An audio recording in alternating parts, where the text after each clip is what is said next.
আমরা সবাই শয়তানের প্ররোচনায় পড়ে পাপ কাজ করি, এমনকি আদম হাওয়াও শয়তানের প্ররোচনাতেই জান্নাতে ফল খেয়েছিলেন। প্রশ্ন হলো, শয়তান তাহলে কার প্ররোচনায় সেদিন আদমকে সিজদা করে নাই? কোনো মেয়ে যদি পিতামাতার অবাধ্য হয়ে গিয়ে বিয়ে করে এবং পিতা রাগান্বিত হয়ে ত্যায্য করে, তবে তা জায়েজ হবে কিনা? উক্ত কন্যাকে সম্পদ হতে বঞ্চিত করা হয়েছে, বর্তমানে পিতা মৃত, এখন ভাইদের করণীয় কি সম্পদ ও সম্পর্কের ব্যাপারে? ইসলাম প্রধান ধর্ম, কিন্তু বিভিন্ন ধর্মের উৎপত্তি কোথা থেকে? কবরে মাটি দেওয়ার সুন্নাহ কি? আমাদের এদিকে প্রচলিত আছে, দাঁড়িয়ে দিতে বাধ্য করে, আসলে নিয়ম কি? আমার স্বামী প্রবাসী, ঝগড়া হলে আমার কোনো ক্রমেই ধৈর্য আসে না। সে কথায় কথায় আমাকে বলে তোমায় আর রাখবো না, কিন্তু তালাক বলে না। তারপরে কি তালাক হয়ে যাবে? বিয়েতে মেয়ের বাড়িতে কিরকম অনুষ্ঠান করা যায় শরীয়ত সম্মত? আমার বাড়ি এই গ্রামে, আমার বাবা মৃত, আমি পর্দা করি, দিন পালনের চেষ্টা করি, আমার বয়স 24, মাস্টার্স পাস, আমি বিবাহ করতে চাই। আমার দুই ভাই বিবাহের ক্ষেত্রে পাত্রের শুধু স্ট্যাটাস এবং চাকরি দেখে, পরেশগারিতার কোনো গুরুত্ব দেয় না। আমার অনেক বিবাহ বাতিল হয়েছে, এই জন্য আমার ভাইদেরকে নসিহা দিন, আপনার এক দিনই বোন। মসজিদে বিতরণ করা জিলাপি ও মিষ্টি খাওয়া যাবে কিনা? এখন অনেক মহিলা ওয়াজ মাহফিলে ওয়াজ পরিবেশন করে, মহিলারা কি ওয়াজ করতে পারবে কিনা? মসজিদের মাঝে যে কাতারে দাঁড়িয়ে সালাত পড়া হয়, সেই কাতারের মাঝে যদি খুঁটি থাকে, তাহলে সেখানে সালাত হবে কিনা, ফরজ সালাত? বাংলাদেশের অর্থনীতিতে সুদি কারবার হওয়ায় আমাদের ইবাদত কোন পর্যায়ে চলে যাচ্ছে? হানাফি মাযহাবকে আহলে হাদিসের লোকজন বেদাত বলে, এটা কতটুকু যুক্তিযুক্ত? কর্নাদিসের আলোকে জানতে চাই। আমরা জানি ছবি প্রিন্ট করা বিনা দরকারে হারাম, কিন্তু আস-সুন্নাহ ফাউন্ডেশন অনেক প্রজেক্টের ছবি প্রিন্ট করে ব্যানারে দেখা যায়। বিভিন্ন মাহফিল করার জন্য ছোট বাচ্চাদেরকে বা জনগণ গাড়ি আটকিয়ে যে টাকা আদায় করে, তা ইসলাম সমর্থন করে কিনা? আমাদের এদিকে এনজিও কিস্তির উপরে প্রভাব বেশি, এটা নিয়ে একটু বলেন। অনেক ইউটিউবার আছেন এখানেও, যারা ওয়াজের সাথে বিভিন্ন মিউজিক লাগিয়ে দেন, তাদের উদ্দেশ্যে কিছু নসিহা করবেন। আমি একজন মেডিকেল শিক্ষার্থী, রমাদানের মধ্যেও ক্লাস ওয়ার্ড ডিউটি চলে, আমলের তেমন সুযোগ পাই না, আমার করণীয় কি? পুনশ্চ বর্তমান পরিস্থিতিতে ক্লাসে বা বাইরেও চোখের হেফাজত করা কঠিন। বিসমিল্লাহ। প্রথম প্রশ্ন, হানাফি মাযহাবকে আহলে হাদিসের লোকজন বেদাত বলে, এটা কতটুকু যুক্তিযুক্ত? কর্নাদিসের আলোকে জানতে চাই। ভাইরা আমার, হানাফি মাযহাবকে গড় পর্তায় বেদাত বলা, এটা মূর্খতা এবং অজ্ঞানতা। আবার একইভাবে কেউ আহলে হাদিস হলে তাকে ইহুদির দালাল বলা, এটাও মূর্খতা এবং অজ্ঞানতা। আমরা গড় পর্তা এভাবে একে অন্যের বিরুদ্ধে যদি বিষোদ্গার করতে থাকি, তাহলে শয়তান খুশি হবে, আল্লাহ খুশি হবেন না। আমরা কোরআন এবং হাদিসের আলোকে জীবন যাপন করব, আমল করব, অন্য ভাইয়ের কোনো ভুল থাকলে সেটাকে সংশোধন করার চেষ্টা করব, কিন্তু কোনো অবস্থাতে ব্লেম গেম, এভাবে একে অন্যকে দোষারোপ করার যে কালচার, সেটাতে আমরা গামা খাবো না। আল্লাহ আমাদেরকে হেদায়েত দান করুন। এতে শয়তান খুশি হয়, এতে ইসলামের কোনো লাভ হয় না। আল্লাহর ওয়াস্তে নিজের আদর্শ প্রচার করতে গিয়ে আরেকজনকে আঘাত করা, তাচ্ছিল্য করা, তাকে ইসলাম থেকে খারিজ করে দেওয়া এবং ঢালাওভাবে গড়পড়তা এভাবে ফতোয়া দেওয়া, এটা মূর্খতা ছাড়া আর কিচ্ছু নয়। আল্লাহ আমাদেরকে হেদায়েত দান করুন। জি ভাই, এর প্রশ্ন, আমার বাড়ি এই গ্রামে, আমার বাবা মৃত, আমি পর্দা করি, দিন পালনের চেষ্টা করি, আমার বয়স 24, মাস্টার্স পাস, আমি বিবাহ করতে চাই। আমার দুই ভাই বিবাহের ক্ষেত্রে পাত্রের শুধু স্ট্যাটাস এবং চাকরি দেখে, পরেশগারিতার কোনো গুরুত্ব দেয় না। আমার অনেক বিবাহ বাতিল হয়েছে, এই জন্য আমার ভাইদেরকে নসিহা দিন, আপনার এক দিনই বোন। ভাইরা আমার, আমাদের দেশে অনেক হতভাগা অভিভাবক আছে, নিজের মেয়ে কিংবা বোনকে বিয়ে দেওয়ার ক্ষেত্রে শুধুমাত্র ছেলের টাকা পয়সা, চাকরি বাকরি, স্ট্যাটাস এগুলোই দেখে। ছেলে ভালো মানুষ কিনা, আল্লাহ ভীরু মুত্তাকি কিনা, পরহেজগার কিনা, নামাজি কিনা, হালাল হারাম মেইনটেইন করে কিনা, সে বিষয়টা দেখে না। নবীজি সাল্লাল্লাহু আলাইহি সাল্লাম বলেছেন, তুনকাহুল মারআতু লিআরবাঈন, 4টি বিষয় দেখে সাধারণত মেয়েদেরকে মানুষ বিবাহ করে বা বিবাহ দেয়। এই 4টি বিষয়ের মধ্যে কেউ টাকা পয়সা দেখে, কেউ রূপ লাবণ্য দেখে, কেউ বংশগরিমা দেখে মানুষ একে অন্যকে বিবাহ করে, বিবাহ দেয়। কিন্তু কেউ কেউ দিনদারিতাকে অগ্রাধিকার দেয়। নবী সাল্লাল্লাহু আলাইহি সাল্লাম বলেছেন, ফাজফার বিজাতিদ দ্বীন, ধার্মিক মানুষের সাথে বিবাহ বন্ধনে আবদ্ধ হয়ে তোমরা জেতার চেষ্টা করো। তুমি যদি বিবাহ করে তোমার বিবাহের প্রকৃত সার্থক বিবাহকে করতে চাও, বিবাহের যদি লক্ষ্যকে তুমি পূরণ করতে চাও, তাহলে সত্যিকার অর্থে সফল হতে হলে তোমাকে অবশ্যই দিনদারিতাকে অগ্রাধিকার দিতে হবে। এই বোনের ভাইরা যদি এই মাহফিলে থেকে থাকেন, আপনাদেরকে আমি বলছি আল্লাহকে ভয় করেন। মনে রাখবেন, চাকরি বাকরি স্ট্যাটাস এগুলা কোনোটা সংসারে শান্তি আনে না। শান্তি আনে মানুষের ব্যক্তিত্ব, ভালো মনুষ্যত্ব। ভালো মানুষ হলে উপার্জন একটু কম হলেও, সামাজিক তথাকথিত স্ট্যাটাস একটু নিচে থাকলেও সংসার সুখের হবে। আর যদি ভালো মানুষ না হয়, যত বড় স্ট্যাটাস হোক, যত বড় চাকুরে হোক, কখনো সেখানে শান্তি আসবে না। এজন্য আল্লাহকে ভয় করেন এবং দিনদার পাত্র দেখে নিজের বোন মেয়েকে বিয়ে দিবেন। আমাদের মেয়ের বাবারা এখন আর পাত্র দেখে না, তারা টাকার বস্তার সাথে মেয়ে বিয়ে দিতে চায়। মেয়ের বাবারা এখন আর ছেলে দেখে না, তারা দেখে টাকার বস্তা। আর ছেলের বাবারাও এখন আর মেয়ে দেখে না, তারা খোঁজে আটার বস্তা, তারা ময়দার বস্তা খোঁজে, তারা ভালো মেয়ে খোঁজে না। যদি ভালো ছেলে পেতে চান, আপনার এলাকায় ফজরের নামাজের সামনের কাতারে তাকবীরে উলায় যেই যুবক নামাজ পড়ে, এই যুবককে ভালো ছেলে ধারণা করতে পারেন। আল্লাহ তাআলা আমাদেরকে দিনদারিতা এবং ধার্মিকতা দেখে বিবাহ দেওয়ার তৌফিক দান করুন। ভাইরা আমার, আমরা যদি পার্থিব জিনিস দেখে বিয়ে শাদী করি এবং দেই, তাহলে সেক্ষেত্রে আমরা কিন্তু ধরা খাবো, লাভবান হব না।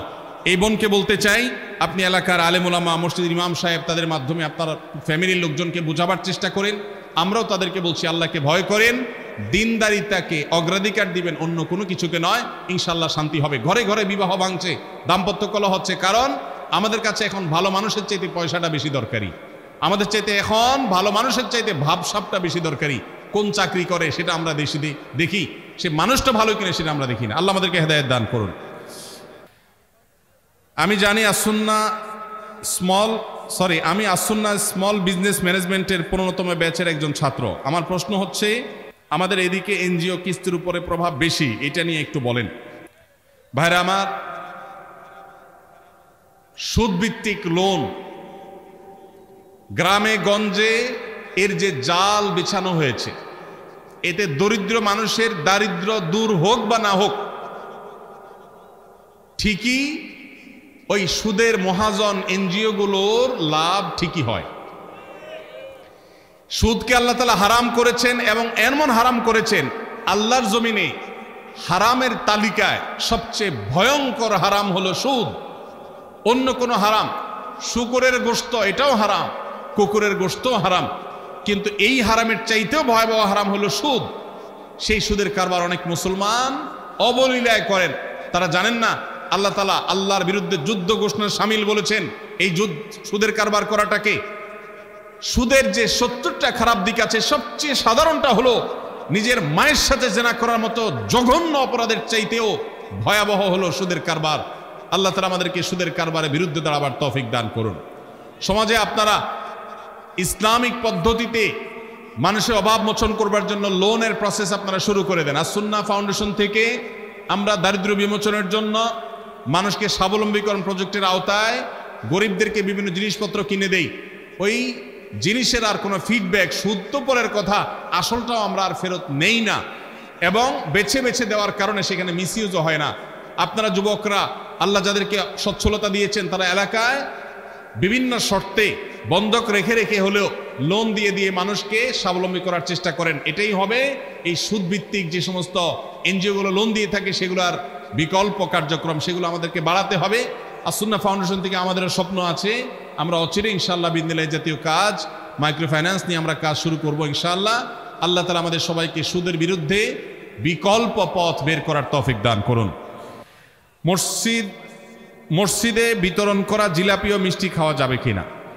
জিলাপি বা মিষ্টির কোনো দোষ নাই ভাই, দোষ যা সব আমাদের। অতএব মসজিদে বিতরণ হয়েছে সেজন্য সেটা খাওয়া যাবে না এমন কোনো কথা নাই, বুঝতে পেরেছেন? তবে সাধারণত মৃত মানুষের জন্য দোয়া করাইয়া হাদিয়া, টাকা পয়সা, বিনিময় যাই দেওয়া হয় সেটা দেওয়া নেওয়া জায়েজ নয়। আপনি এমনি মসজিদে গেছেন, আপনি ওই সমস্ত কিছুতে নাই, শুধু জিলাপিটা খাইছেন, কোনো অসুবিধা নেই।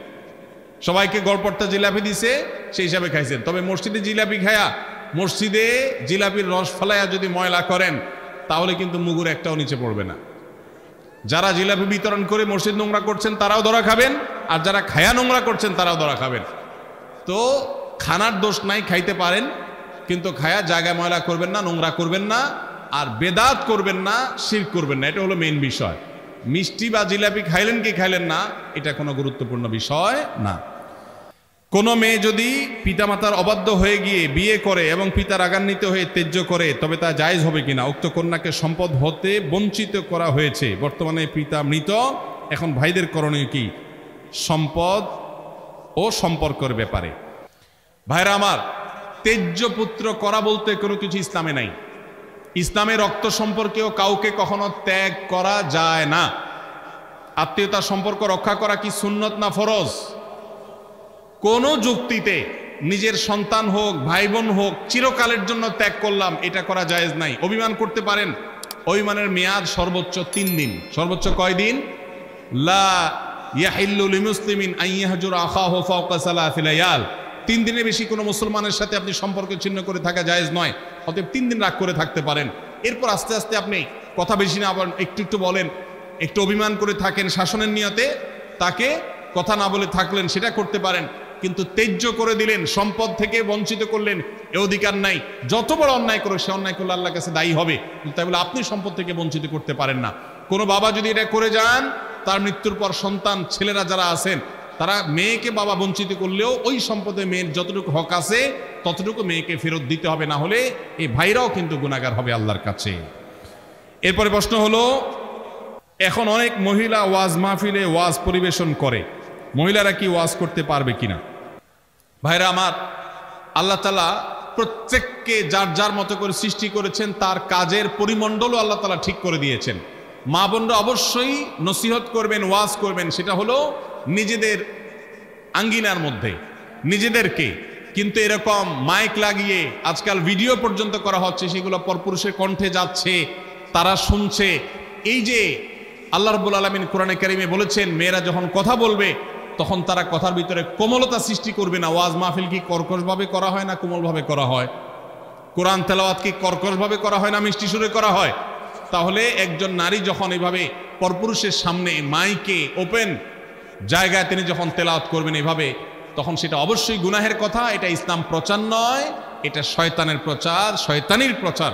অতএব এই ওয়াজ মাহফিল, এটা ওয়াজ মাহফিলের নামে ফিতনা। তারা তাদের আঙ্গিনায় তাদের মতো করে তারা দাওয়াতের কাজ করবেন। আমার স্বামী প্রবাসী, ঝগড়া হলে আমার কোনো ক্রমেই ধৈর্য আসে না। সে কথায় কথায় আমাকে বলে তোমায় আর রাখবো না, কিন্তু তালাক বলে না। তারপরে কি তালাক হয়ে যাবে? ভাইরা আমার, কোনো স্বামী যদি স্ত্রীকে বলে তোমাকে আর রাখবো না, তোমাকে তালাক দিয়ে দেব, এইভাবে ভবিষ্যৎকালীন ক্রিয়া ব্যবহার করলে তাতে তালাক হয় না। কিন্তু কথায় কথায় স্ত্রীকে এরকম কথা বলাটা ছোট লোকই। অনেক পুরুষ আছে, চুন থেকে নুন খসলেই আর তোমার সাথে তোমার সংসার, তোমাকে আমি আর রাখবো না, তোমার সাথে আমার আর চলবে না। এর নাম হলো জাত, ছোট লোক। আর কিছু মহিলা আছে সেম টাইপ, কিছু হইলেই গাট্টি বুসকা গোসা আমি চলে গেলাম বাপের বাড়ি, আর তোমার সংসার করবো না। এটা হলো আরেক ছোট লোক। সাংসারিক জীবনে বহু কথা হবে। আমি সবসময় বলি, ভাই পারলে একটা সিমটি দিয়ে দিয়ে, একটা ধাক্কা দিয়ে দিয়ে, বেশি দিয়ে ফেললে এটা বিচার করা যাবে। কিন্তু তালাক মেরে বসে থাকবেন, এরপর এসে বলবেন হুজুর তালাক দিছি, কি করার আছে? কিচ্ছু লাভ হবে না। বাইতুল মুকাররমের খতিব সাহেব, হারামাইনের ইমাম সাহেবরা সবাই যদি একসাথে হইয়াও বসে, আপনার তালাক হওয়ার সম্পর্ক জোড়া লাগানোর ক্ষমতা পৃথিবীর সব হুজুরদেরও নেই। এই জন্য আল্লাহর ওয়াস্তে কথায় কথায় তালাক এটা উচ্চারণ করা বন্ধ করা ডেঞ্জারাস জিনিস। সালাতুন জিদ্দুহুন্না জিদ্দুন ওয়া হাজলুহুন্না জিদ্দুন, 3টা বিষয় রসিকতা করলে যা হবে, সিরিয়াসলি করলে তা হবে, তার মধ্যে একটা হলো তালাক। ডেঞ্জারাস বিষয়। বহু মানুষ মাসালা জিজ্ঞাসা করতে এসে আমাদের কাছে চোখের পানি ফেলতে ফেলতে বুক ভাসি তারপরে গেছেন, কারণ এমন ভাবে তালাক দিয়েছেন যে সম্পর্ক শেষ হয়ে গেছে। আল্লাহর ওয়াস্তে স্বামী স্ত্রী ঝগড়া বিবাদে কখনো তালাকের কথা মুখে বলবেন না। তালাক যদি দিতেই হয়, ঠান্ডা মাথা আগে ভাববেন, আলেমদের সাথে এবং আইনবিদদের সাথে এবং আপনার গুরুজনদের সাথে, মুরব্বীদের সাথে, বিচক্ষণ মানুষদের সাথে পরামর্শ করবেন, তারপর ডিসিশন নেবেন। এটা হুটহাট বলার জিনিস না। আমার এক হুজুর ছিল খুলনা দারুল উলুম মাদ্রাসা, যখন আমি ইফতা পড়ি, তালাকের মাসালা জিজ্ঞাসা করতে আসলে আগে বেত নিয়া মায়ের, তারপরে মাসালা পরে দিতেন, আগে মায়ের দিতেন। যে কথায় কথায় বউরে তালাক, আর জায়গায় মস্তানি পাও না, শুধু মহিলাদের উপরে মাস্তানি করতে আসো। তো এই জন্য কথায় কথায় যারা তালাকের কথা বলে, এরা হলো সব ছোট লোক। আল্লাহ তাআলা এদেরকে এই ছোট লোককে পরিহার করার তৌফিক দান করুন। আমরা সবাই শয়তানের প্ররোচনায় পড়ে পাপ কাজ করি, এমনকি আদম হাওয়াও শয়তানের প্ররোচনাতেই জান্নাতে ফল খেয়েছিলেন। প্রশ্ন হলো, শয়তান তাহলে কার প্ররোচনায় সেদিন আদমকে সিজদা করে নাই? জটিল প্রশ্ন। দেখুন ভাই, শয়তানের প্ররোচনায় আদম আলাইহিস সালাম নিষিদ্ধ গাছের ফল খেয়েছেন। আমরাও শয়তানি কাজ করি শয়তানের প্ররোচনায়। এখন প্রশ্নকর্তার প্রশ্ন হলো, তাহলে শয়তানরে কে প্ররোচনা দিছে? এর উত্তর হলো, তারেও যদি আরেকজন প্ররোচনা দেওয়া লাগে তাহলে সে শয়তান হলো কেমনে? সে নিজেই তো শয়তান, তারে যদি আবার প্ররোচনা দেওয়াই লাগে তাহলে সে শয়তান হলো কেমনে? ভাইরা আমার, মানুষ খারাপ কাজ শুধুমাত্র শয়তানের প্ররোচনাতেই করে না, প্রবৃত্তির তাড়নাতেও মানুষ খারাপ কাজ করে। দলিল আল্লাহ তাআলা কোরআনে বলেছেন, ইন্নান নাফসা লাআম্মারাতুম বিসসু। মানুষের প্রবৃত্তি এটা মানুষকে অনেক সময় খারাপ কাজের প্রতি নির্দেশ করে। এই যে রমজান মাসে শয়তান শেকলে বাঁধা আছে, তারপরে কি সব খারাপ কাজ বন্ধ হয়ে যাবে? তার মানে ওই যে ভেতরের যে শয়তানের দোসর, ভেতরের শত্রু যে কুপ্রবৃত্তি, সে কুপ্রবৃত্তি মানুষকে খারাপ কাজের নির্দেশ দেয়। তো শয়তানের প্রবৃত্তি তাকে খারাপ কাজের নির্দেশ দিয়েছে। মসজিদের মাঝে যে কাতারে দাঁড়িয়ে সালাত পড়া হয়, সেই কাতারের মাঝে যদি খুঁটি থাকে তাহলে সেখানে সালাত হবে কিনা? ফরজ সালাত। বাইরে আমার কাতারের মধ্যখানে যদি খুঁটি পড়ে যায়, ওই জায়গা থেকে দাঁড়ানো অসুবিধা নেই, এতে ডিসকানেক্টেড হবে না। খুঁটির দুই পাশে দাঁড়ালে মাঝখানে খুঁটি পড়ে গেছে, হইতে পারে, কোনো অসুবিধা নেই, এর কারণে নামাজ হবে, জামাতও হয়ে যাবে। তবে মসজিদ নির্মাণের সময় খুঁটি যদি এমন কোনো জায়গায় ফেলানো যায় যেখানে ওইটার বরাবর জুতার র্যাক ইত্যাদি রাখা হয়, তাহলে সবচেয়ে ভালো। হাঁটা চলার জন্য জায়গা খেলে, বড় বড় মসজিদ আমাদের দেশে হাঁটা চলার কোনো জায়গা নাই, মানুষের নামাজের সামনে দিয়ে হাঁটা লাগে। আরবের দেশগুলোতে সবগুলাতে চারপাশে হাঁটা চলার জায়গা থাকে, তো আমার দেশে এরকম রাখা দরকার, বিশেষ করে বড় মসজিদগুলোতে। তো এই জন্য পিলারের বরাবর জায়গাটা হাঁটা চলার জন্য রাখা যেতে পারে। কিন্তু যদি কেউ দুই পাশে কাতার করে মাঝখানে পিলার পড়ে যায়, পিলার দোনো পাশে মানুষ দাঁড়াইছে, কোনো অসুবিধা নেই, এর কারণে নামাজ হয়ে যাবে। বিয়েতে মেয়ের বাড়িতে কিরকম অনুষ্ঠান করা যায় শরীয়ত সম্মত? মেয়ের বাড়িতে কিরকম অনুষ্ঠান করা যায়? মেয়ের বাড়িতে আবার কিসের অনুষ্ঠান? বিয়ে হবে, বিয়ের পরে একটা খাবারের অনুষ্ঠান সুন্নাত এবং শরিয়া সিদ্ধ, সেটার নাম ওয়ালিমা, এবং সেটা করবে ছেলে পাত্রপক্ষ। তারা একজনের আস্ত একটা মেয়ে জন্মের পর থেকে শত শত দিন, হাজারো দিন পরিশ্রম করে বড় করে এই মেয়েকে পরিণত করে দিয়েছেন, শিক্ষিত করে দিয়েছেন। এরপরে আস্ত একটা মেয়ে ঘরে তুলে নিয়ে আসছে আরেকজনের। এই খুশিতে, নতুন বউ ঘরে আসছে, সেই খুশিতে সবাইকে খাওয়াবে, এটার নাম হলো ওয়ালিমা।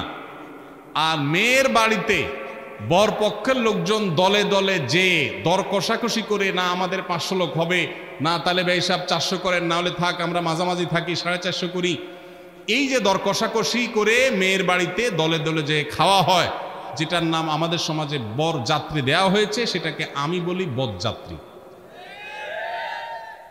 যারা বিয়ে করেন নাই, বাপের বেটা মায়ের বেটা হয়ে থাকলে নিয়ত করেন যে আমার বিয়েতে কোনো বরযাত্রী যাবে না। যেই বাপ মেয়েকে জন্ম দেওয়ার পর তাকে বড় করে তুলেছেন তিলে তিলে, আপনার তো বিয়ের পর শ্বশুর মশাইয়ের সামনে বসে দোজানো হয়ে বলা দরকার যে শ্বশুর বাবাজি, আপনার মেয়ে জন্ম থেকে বড় হওয়া, বিয়ে দেওয়া পর্যন্ত এর পিছনে কত লক্ষ টাকা খরচ হয়েছে, আনুমানিক একটা ফিগার বলেন। আমি গরিবের ভূত, একসাথে না হইলেও কিস্তিতে হলেও দিয়া শেষ করার চেষ্টা করব, এটা বলা উচিত শ্বশুরে। সেটা না করে উল্টা ছোট লোকের মতো 200-300 লোক নিয়ে তার বাসায় গিয়ে খান, লজ্জা হয় না? বেচারা মেয়ে জন্ম দিয়ে কি ভুল করেছে?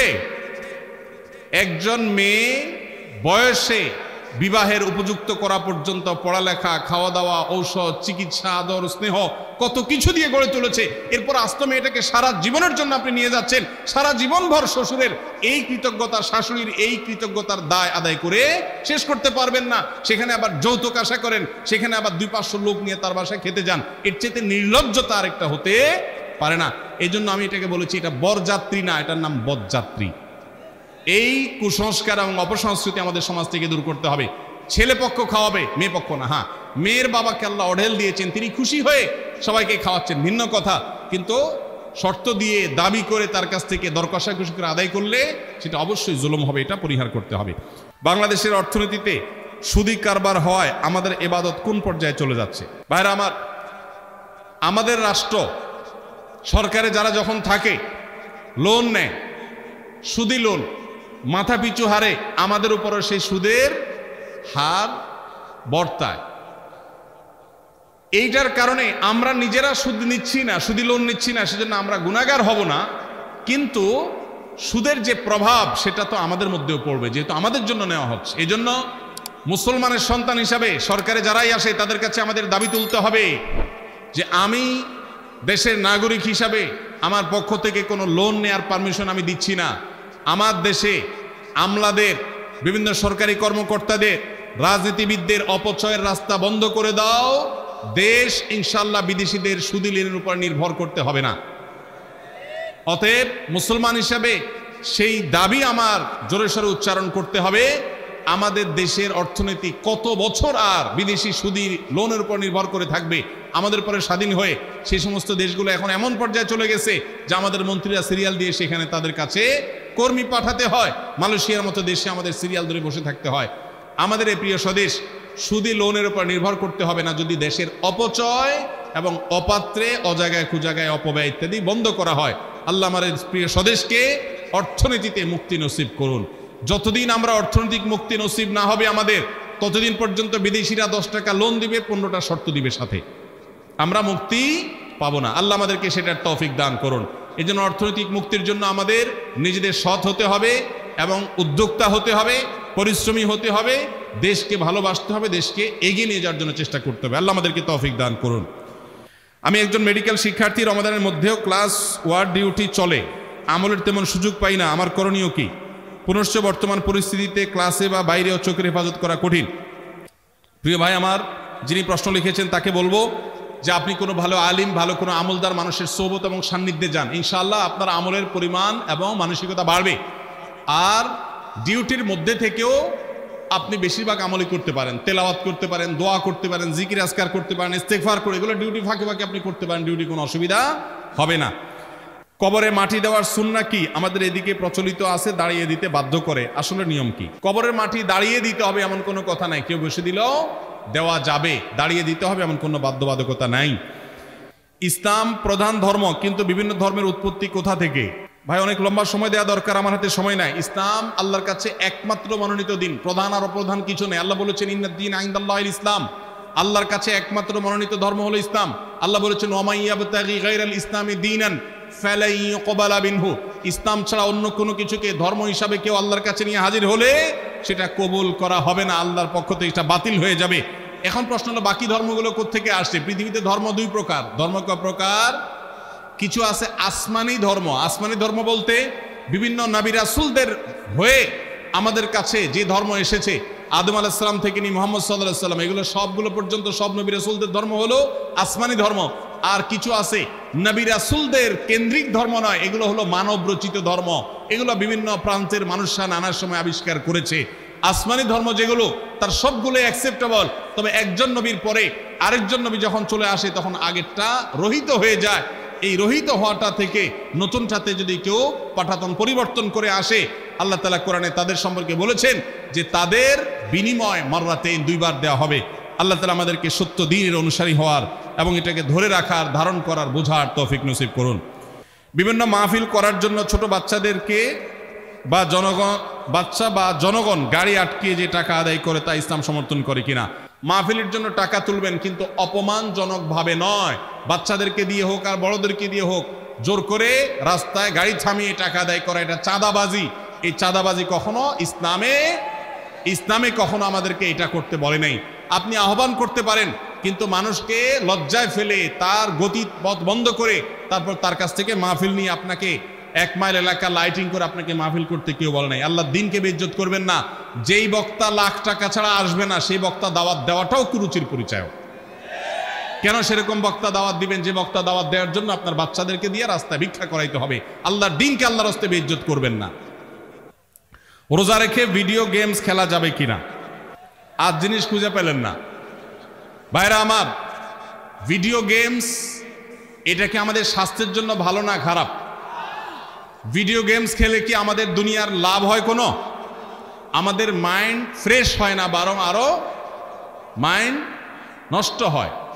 তো এই জন্য আল্লাহ তাআলা আমাদের জন্য সেটাকে নিষেধ করেছেন, যেটা আমাদের দুনিয়ার কোনো কল্যাণ নাই, আখিরাতের কোনো কল্যাণ নাই, অনর্থক কাজ। ওয়াল্লাযীনা হুম আনিল লাগwi মুরিদুন, সফল ইমানদারদের একটা বৈশিষ্ট্য হলো তারা অহেতুক অনর্থক কাজ থেকে বিরত থাকে। এটা এমনিতেই নাজায়েজ কাজ, আর সেখানে রমজান মাসে যদি হয় সেটা তো আরো ডাবল নাজায়েজ হবে, গুনাহ হবে। এই জন্য রমজান মাসে আল্লাহর ওয়াস্তে সময় নষ্ট করবেন না।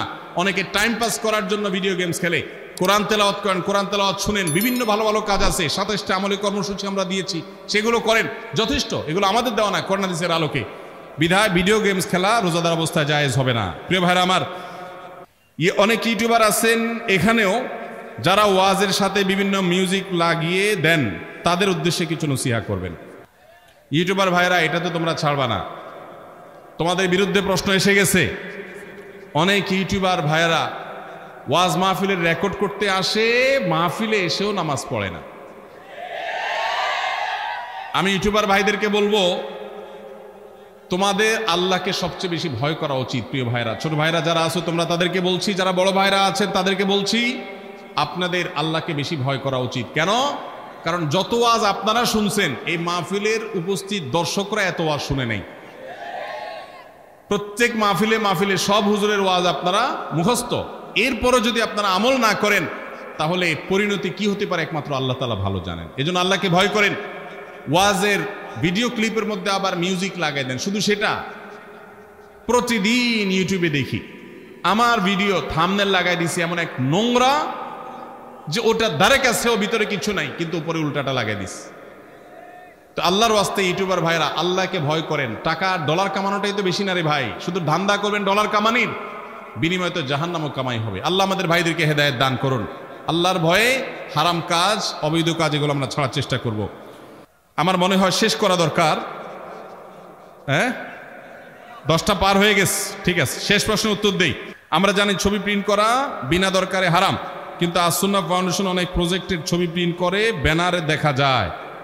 ভাইরা আমার, আসুন্নাহ ফাউন্ডেশন ব্যানারে যদি কোনো ছবি থাকেও, সেই ছবি প্রথমত ব্লার থাকে, দ্বিতীয়ত এত ছোট থাকে ওইটার কোনো কিছু স্পষ্ট, কোনো মানুষের অবয়ব চেহারা পরিষ্কার বোঝার কোনো উপায় থাকে না। এটুকু আমি দায়িত্ব নিয়ে বলতে পারি, কারণ ফাউন্ডেশনের প্রত্যেকটা প্রচারণাতে এই জিনিসগুলো মেনটেন করে করা হয় আলহামদুলিল্লাহ। এরপরও যদি কোনোটা অসতর্কতা বশত হয়, অবশ্যই আমাদেরকে জানাবেন, আমরা ব্যবস্থা গ্রহণ করব। কোনো প্রয়োজন ছাড়া, একান্ত নিরুপায় না হয়ে, পাসপোর্টের জন্য ছবি তুলেছেন, আইডি কার্ডের জন্য ছবি তুলেছেন, একান্ত নিরুপায় ছাড়া এরকমভাবে যেন তেনভাবে ছবি তোলা এবং সেটা প্রিন্ট করা। ছবি তোলা যা ফটোগ্রাফিক্যাল ছবি একটা হলো যে সফট কপি আছে মোবাইলের মধ্যে, এটা এক জিনিস, কিন্তু আপনি প্রিন্ট করেছেন প্রয়োজন ছাড়া, সেটা কিন্তু জায়েজ নয়। আজকাল অনেক মাহফিলে বক্তাদের ছবি প্রিন্ট করে পোস্টার বানানো হয়। আমাদেরও ছবি কোথাও কোথাও মানুষ করে আমাদের অনুমতি ছাড়া, আমরা দেখলে সেটা প্রতিবাদ করি এবং সেটাকে খোলার ব্যবস্থা করি। আল্লাহ আমাদেরকে হারাম থেকে বেঁচে থাকার তৌফিক দান করুন, সন্দেহযুক্ত বিষয়কে আল্লাহ আমাদের বর্জন করার তৌফিক দান করুন। আল্লাহ তাআলা আমাদের সবাইকে যে কথাগুলো শুনলাম, জানলাম, বুঝলাম, আমাদের সবাইকে আমলের তৌফিক দান করুন, বলুন আমিন।